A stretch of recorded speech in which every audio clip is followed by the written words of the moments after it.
भाई ये मशीन आप देख रहे हैं, ये पुरानी मशीन है, ठीक है। और वो देखिए, वो क्या है कि नई मशीन है, देख लिए ना, वो क्या है कि नई मशीन है। तो इस मशीन पे क्या है कि सेट का ध्यान बहुत कम रहता है, और क्या है कि वो नई मशीन है तो उस पे सेट का ध्यान क्या है कि ज्यादा रहता है, समझ गए ना। अब आप मेरा कहने का मतलब समझ रहे होंगे कि मैं कहना क्या चाह रहा हूँ। ठीक उसी प्रकार जो नई मशीन आती है तो सेट क्या है कि उसको ज्यादातर करके चलवाता है। और जब पुरानी मशीन है, जैसे कि ये पुरानी मशीन है, तो इसमें ज्यादातर करके क्या है कि खराबी आती रहती है, सेट क्या है कि इस पे ध्यान नहीं देगा, समझ गए ना। ठीक उसी प्रकार होता है कि ये जो सेट के चमचे बने रहते हैं, मैं उनके लिए कहना चाहता हूँ। ठीक उसी प्रकार जो नया ऑपरेटर आता है ना, उसको क्या है कि काम ज्यादातर करना पड़ता है और उनको बहुत सारी दिक्कतें झेलना पड़ता है। जो युवा का पहले वाला ऑपरेटर होता है और जो नया ऑपरेटर आया रहता है, उनको क्या है कि नीचे दिखाने की कोशिश करते हैं।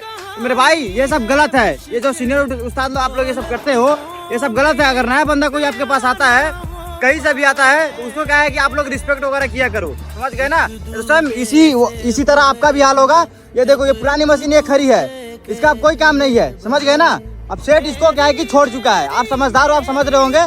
और वो नई मशीन है, उसका क्या है कि काम अभी चालू है, समझ गए ना।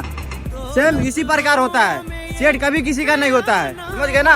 आप एकता में रहो, अपने ऑपरेटर भाई को हेल्प करते रहो, समझ गए ना। ये सब चीज अपने को ध्यान में रखना है। ये नहीं कि किसी के चक्कर में आके दो पैसों के लिए, दो कोई लालच के लिए किसी न किसी ऑपरेटर को आप दुख देते हो, कोई ना कोई ऑपरेटर को आप लोग फेल करते हो, कोई ना कोई ऑपरेटर को आप लोग नीचे दिखाते हो, समझ गए ना। तो सेम इसी तरह आपका भी हाल होगा।